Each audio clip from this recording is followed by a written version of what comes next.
Jennifer Savage. Good morning. I have Ben Truett here. We will be talking today about if breast cancer survivors are more susceptible to shoulder pathologies than healthy individuals, which is a critically embraced topic.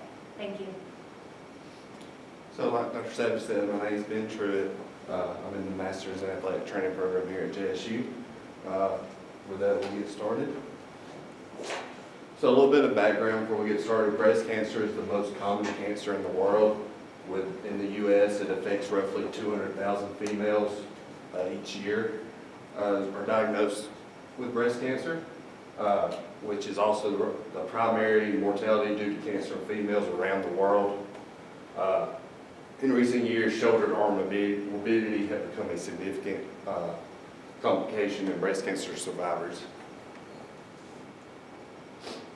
So my focus clinical question, it led to, I used the PICO method with my population being breast cancer survivors, intervention or issue or with shoulder pathologies, comparison to healthy individuals, and then outcomes were they more at risk or were they not more at risk? So which led to my PICO question as, are breast cancer survivors more prone to shoulder pathologies than healthy individuals? So my search strategy included, my main search engine and database was Google Scholar. I also used a lot of PubMed and Sport Discus when they were available. Keywords I included were breast cancer survivors, shoulder injuries, shoulder pathologies, shoulder interventions, and upper limb kinematics. The literature search itself retrieved 22 studies, with 15 studies being excluded, which resulted in me being able to use 7 studies. My inclusion criteria included studies that had a control group, the research conducted in 2010 or later, so more recent stuff, and then breast cancer survivors that were diagnosed with unilateral breast cancer. Exclusion criteria studies with no control group, research conducted before 2010, and survivors that were diagnosed with bilateral breast cancer. So here's the table of my articles that I used. I used the Prisma scale, stroke scale, and the Pedro scale to determine the quality of the evidence. So my first study examined the upper limb kinematics.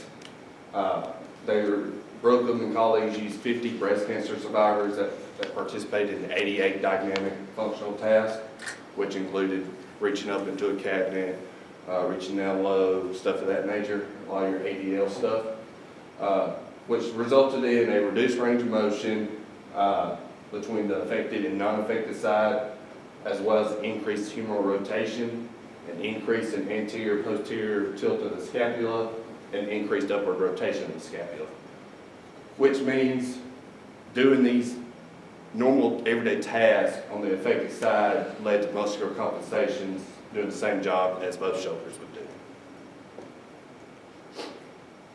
My next study compared the humeral rotation co-activation of breast cancer survivors. It was again another study by Brooklyn and colleagues. Again, they took 50 breast cancer survivors and looked at the electromyographic activity. These results showed intersect magnitudes that were slightly higher in internal rotation exercises and slightly lower during external rotation exercises, which meant this took an increased effort, which led to a quicker fatigue and decreased functional capacity in work. My next study from Ribeiro and colleagues focused on three-dimensional scapular kinematics. So what they saw was that scapular kinematics were less in the affected group with upward rotation and scapular tilt, but not in internal rotation. They had a decreased external rotation, shoulder abduction, and external rotation strength. The reason you're seeing 3 numbers on these, they took the affected side compared it to the unaffected side into a healthy individual. So what they found was there's evidence that a decreased upward rotation in shoulder instability can lead to shoulder impingement syndrome. My next study I used kind of took a different route and looked at more chemical adaptations in breast cancer patients. Matthew and colleagues did a systematic review on angiogenesis, which is a formation of new blood vessels from the endothelium of existing vasculature. The signaling pathways of fibrosis, inflammation, and angiogenesis have multiple links. And what they have seen is this can cause non-cancer shoulder pathologies such as rotator cuff disease and adhesive capsulitis or frozen shoulder. Treatment for these cancers, radiation and chemotherapy produce angiogenesis response. Your common chemo drugs that are used every day have elevated levels of cytokines, which are associated with angiogenesis. And one of the late toxic effects of radiation therapy is damage to the vascular system, which may occur in months or several years after treatment. The next systematic review focused on a bunch of different articles that talked about physical therapy. Giasalone and colleagues gathered multiple studies, and basically what they found was after 12 months, a home exercise program led to more complex morbidity than patients who underwent structured physical therapy inside a clinic.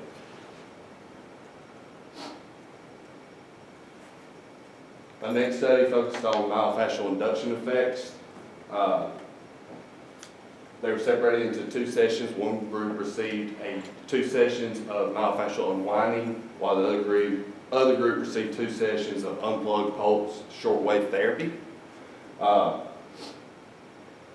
What they found was breast cancer survivors in the experimental group experienced a significantly greater decrease in visual analog score, which is a pain scale used in the physical therapy clinic. What they also found was shoulder abduction, shoulder external rotation, and internal rotation all increased significantly compared to the placebo group. And my last study focused on is a systematic review on physical therapy again. Basically what they found were acute differences were noticed in a group that had both massage and mobilization. However, after 3 months, there were no differences between the groups. For long-term follow-up, the 2 groups without mobilization had more localized pain than the groups with mobilization. Another study that they looked at basically said that directed exercises demonstrated superior results in the range of motion on days 28 and 42. Another trial they looked at, they had the range of motion was significantly different between 2 groups, with the therapy group having an increased range of motion. So with all this being said, what's my clinical bottom line? There's strong evidence that biomechanical factors play a role in developing shoulder pathologies in breast cancer survivors. Some type of rehabilitation plan after breast cancer treatment is more efficient than no rehabilitation plan at all. So as an athletic trainer, why does this matter to me? The most current understanding suggests that a decrease in total range of motion is the most unifying concept for shoulder function and injury. As athletic trainers, we will treat a wide variety of patients. This all depends on the scope of practice that differs by state to state. So for example, in Alabama, if you're an athletic trainer in Alabama, you may not see a breast cancer survivor. However, back where I'm from in Georgia, where I plan on working, we can see breast cancer survivors because that's in our scope of practice. Some future research to consider. We need to examine more of chemical adaptations in the breast cancer population, so we need to look deeper into angiogenesis. And then longitudinal studies should examine breast cancer survivors to see if the development of shoulder pathology occurs after the physical therapy treatment down the road. These are my references. I just want to thank the JSU Student Symposium for letting me present today. I want to thank my professors, Dr. Savage, Dr. Clark, Mr. Randy Beeson, and Mr. Dave Yeager. And I also want to thank my colleagues. Do we have any questions?